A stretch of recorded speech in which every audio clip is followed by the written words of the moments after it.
नमस्कार, आदाब, good morning. आपके साथ मैं स्मिता शर्मा हूं और आप देख रहे हैं मेरा YouTube station Smita Sharma journalist. कैसे हैं आप लोग? ये सुबह का वो वक्त है जब हम मुखातिब होते हैं और हमारी कोशिश होती है कि हम आप तक एक बड़ी अंतर्राष्ट्रीय खबर, कोई दिलचस्प अंतर्राष्ट्रीय खबर, उसके सार, उसके विश्लेषण को लेकर आपके साथ हम जुड़ सके। और अगले कुछ मिनटों में एक बहुत दिलचस्प खबर मैं आप लोगों तक पहुंचाने वाली हूँ। जाहिर सी बात है, आप समझ ही चुके हैं, ये खबर डोनाल्ड ट्रंप से जुड़ी हुई है। जिस विजुअल से हमने शुरुआत की वो एक बार फिर से दिखाती हूँ, देखिए।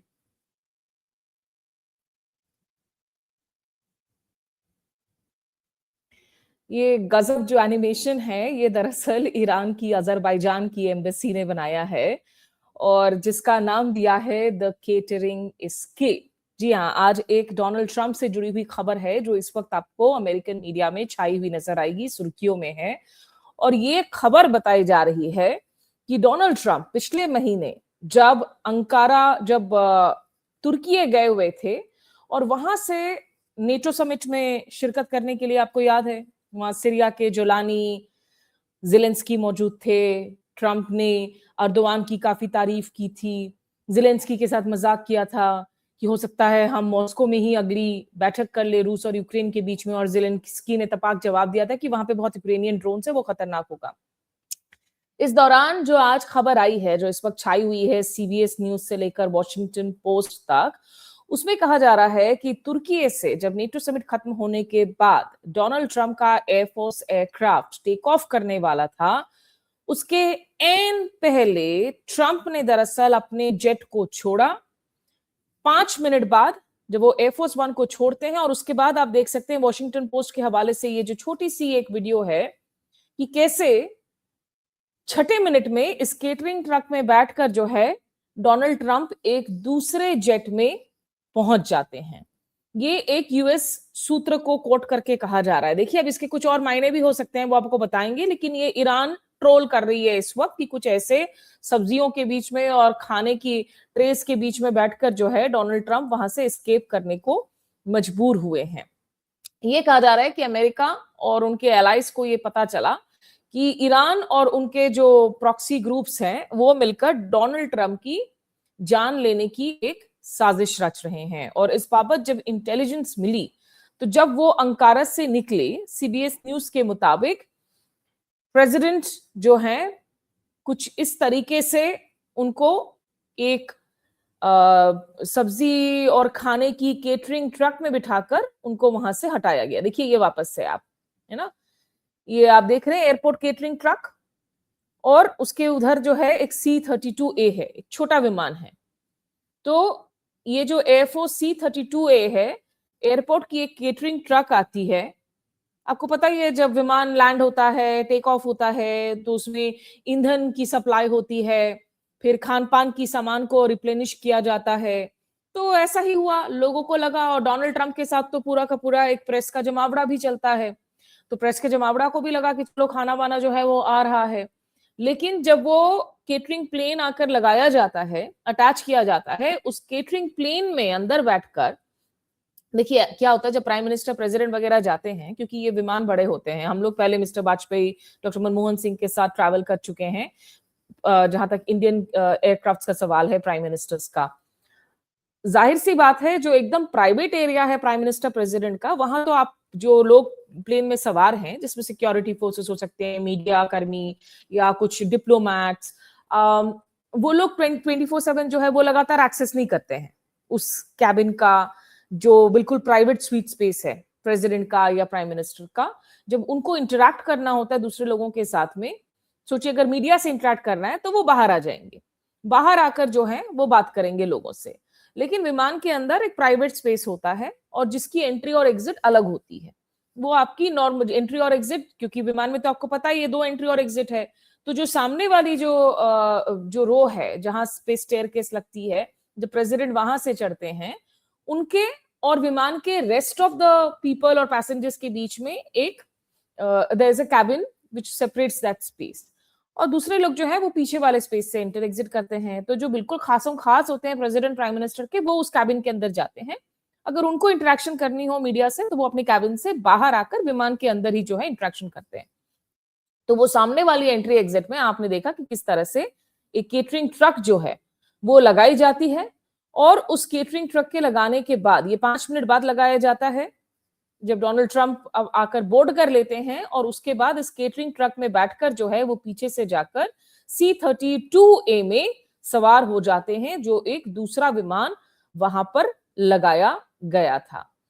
तो राष्ट्रपति डोनाल्ड ट्रंप ने अब इस खबर की पुष्टि भी कर दी गई है और सीक्रेट सर्विस के रिक्वेस्ट पर उन्होंने कहा कि I guess there was a threat out there, I go by secret service and the military. तो वॉशिंगटन पोस्ट, सीबीएस न्यूज की इस खबर पर आपने देखा कि कैसे ईरान एम्बेसी जो अपनी स्ट्रेटेजिक कम्युनिकेशन में खूब से एनिमेशन का इस्तेमाल करते हैं, खूब से लेगोस का इस्तेमाल करते हैं, इन लोगों ने कैसे जो है ये दर्शाया है कि डोनाल्ड ट्रंप कैसे केटरिंग ट्रक में बैठकर C-32A तक पहुंचाए जाते हैं और प्लेन पर सवार तमाम लोगों को लगता है कि डोनाल्ड ट्रंप उसी विमान में हैं, लेकिन वो दूसरे विमान में चले जाते हैं उनको फूल करके। हालांकि इससे ये भी सवाल होता है कि भाई जो जर्नलिस्ट हैं इस एयरफोर्स वन में, उनकी जान को भी तो खतरा था ना भाई। अगर कोई डोनाल्ड ट्रंप की विमान पर अटैक करने की कोशिश कर रहा था और आप उसको डिसीव कर रहे हो, तो उन जर्नलिस्ट को आपने कम से कम लूप में ले लिया होता। भाई उनकी जान की कोई वैल्यू नहीं है, कोई कीमत नहीं है। वैसे आपको ये भी बता दें कि ये पहली दफा ऐसा नहीं हुआ है अमेरिकन प्रेसिडेंशियल हिस्ट्री में, उसके बारे में जानकारी दूंगी, लेकिन पहले जरा सा सुन लीजिए डोनाल्ड ट्रंप ने कैसे इस मामले की पुष्टि की है। Secret Service, I just follow what they'd like to do. So I go by Secret Service and the military. They wanted me to go on a different flight, a different plane, equal safety, but they wanted me to do it, so I do it. I do what they say. What is the nature of the threat? I guess there was a threat out there. I didn't really ask too much about it. I get a lot of threats. I get a lot of threats, ये कह रहे हैं Donald Trump. वैसे तो काफी dramatic visuals Donald Trump के इस कार्यकाल में आपको देखने को मिले ही हैं। हमेशा कोई ना कोई उन पर हमला हो रहा होता है, उनकी जान को कहीं ना कहीं खतरा हो रहा होता है। सीक्रेट सर्विस उनको किसी जो है बैंक्वेट डिनर से लेकर जा रही होती है, कहीं स्टेडियम से लेकर जा रही होती है। तो डोनाल्ड ट्रंप ने कहा कि भाई सीक्रेट सर्विस मुझे जो कहता है मैं तो उसी का जो है पालन करता हूं। लेकिन आपको जैसे मैंने कहा कि ये पहली दफा नहीं है कि इस तरह का एक सीक्रेट स्विच किया गया है। साल 2000 में जब बिल क्लिंटन एक ऐतिहासिक दक्षिण एशिया के ट्रिप पर आ रहे थे, और ये वो दौर था जब भारत पर 1998 में हमारे परमाणु टेस्ट की वजह से हम पर प्रतिबंध लगाया गया क्लिंटन रिजीम में। उसके बाद जब वो भारत आते हैं और उसके बाद इन बैन्स को लिफ्ट किया जाता है, तो वो पाकिस्तान जा रहे थे। और उस वक्त चूंकि बहुत माना जा रहा था कि उनकी सुरक्षा को काफी खतरा है, तो इसीलिए उनके साथ भी कुछ ऐसा ही हुआ था, ऐसा ही डिकॉय फ्लाइट जो है उनके लिए रखा गया था। और व्हाइट हाउस की जो प्रेसिडेंशियल एयरक्राफ्ट है उसमें व्हाइट हाउस के प्रेस पूल, उनके मेंबर्स भी गए हुए थे। लेकिन यही अज्यूम किया गया था जो लोग वहां पर मौजूद थे कि बिल क्लिंटन भी इसी विमान में है। लेकिन बिल क्लिंटन को दरअसल एक छोटे अनमार्क्ड गल्फ स्ट्रीम की जो एग्जीक्यूटिव जेट होती है उसमें उनको लेकर जाया गया, एक दूसरे विमान में। वो मेन प्रेसिडेंशियल एयरक्राफ्ट में नहीं थे। और जब वो लैंड करते हैं तो उसके बाद बहुत सारी काले रंग की लिमोजिन्स आ जाती हैं। वो भी एक डिकॉय था ताकि किसी को समझ में ना आए कि कौन सी एग्जैक्ट गाड़ी में बिल क्लिंटन बैठे हुए हैं। तो सीक्रेट सर्विस के काफी सारे हथकंडे होते हैं। फिल्मों में जिस तरीके से दिखाया जाता है, ऐसा नहीं है कि फिल्म डायरेक्टर सारे अपनी इमेजिनेशन से बना रहे हैं, ऐसी बातें होती है। तो मैंने कहा कि आज आपको थोड़ी सी जो है इस दिलचस्प खबर के बारे में जानकारी दे दूं। और ये निश्चित रूप से देखिए दिखाने की कोशिश है कि मेरी थ्रेट परसेप्शन अगर इतनी बढ़ गई है कि ईरान मेरी जान लेने की कोशिश कर रहा है, तो ये जस्टिफाई करता है अगर कल को मैं ईरान पर जाकर और उसकी फ्लैटनिंग आउट करने की कोशिश करूं और उस पर बमबारी करने की कोशिश करूं।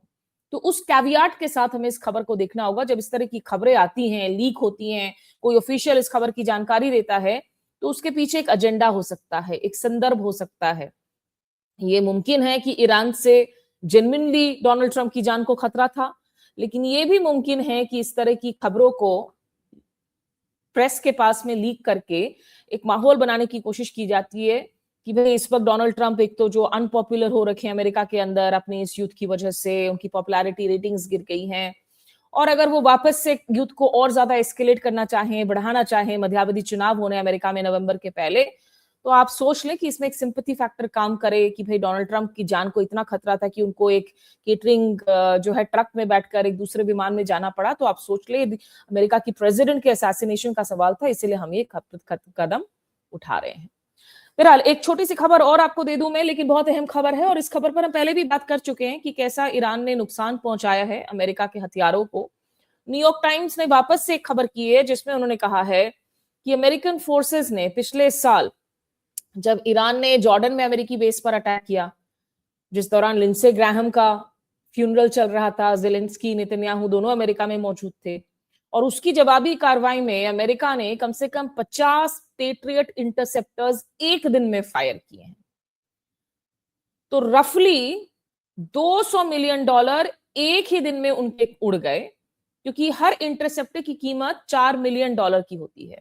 लेकिन उससे ज्यादा चिंताजनक बात है कि एक एक इंटरसेप्टर बनाने में आपको 2 साल तक का वक्त लग सकता है। ये जो इंटरसेप्टर्स हैं जो आने वाली इनकमिंग मिसाइल्स को इंटरसेप्ट करती हैं, तो आपका खर्च भी इतना हो रहा है और प्रोडक्टिविटी भी कम हो गई है। ईरान जो है लगातार कोर्स चेंजिंग मिसाइल यूज कर रहा है ताकि पेट्रियट जो इंटरसेप्टर्स हैं ज्यादा से ज्यादा आपको इस्तेमाल करना हो। वो सिर्फ एक ट्रैजेक्टरी में आने वाले मिसाइल्स नहीं फायर कर रहा है ईरान, वो कई डायरेक्शन से कर रहा है। तो एक दिन में अमेरिका को सोचिए 50 पेट्रियट का इस्तेमाल करना पड़ा उन मिसाइल अटैक्स को इंटरसेप्ट करने में। ये दिखाता है कि अमेरिका की कितनी ज्यादा चिंताएं हैं। उधर अमेरिका के जो मिलिट्री अट्रिशन तो हो रही है, लेकिन ईरान के जो IRGC के सीनियर कमांडर हैं ब्रिगेडियर जनरल नकदी, उन्होंने बयान दिया है टीवी के एक इंटरव्यू में कि our drones, our missiles, our fast attack boats, our air defence systems and our electronic warfare systems, all of our weaponry is completely indigenous, कि हम सब स्क्रैच से बनाते हैं। वी प्रोड्यूस बैलिस्टिक मिसाइल्स, ये हैं जनरल नकदी जिन्होंने कहा है, मोहम्मद रजा नकदी जिन्होंने कहा है कि we produce ballistic missiles at a rate exceeding the rate at which they are fired. Interceptors होता है कि आपने एक फायर कर दी, एक इंटरसेप्टर की कीमत $4 मिलियन है, उसको बनाने में आपको 1.5-2 साल लग सकता है।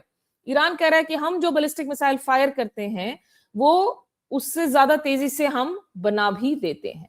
और यही वजह है कि आप देख रहे हैं लगातार कि कोई समाधान नहीं निकल पा रहा है, क्योंकि डोनाल्ड ट्रंप को लग रहा था ईरान घुटनों पर आ जाएगा, जो नहीं हुआ है।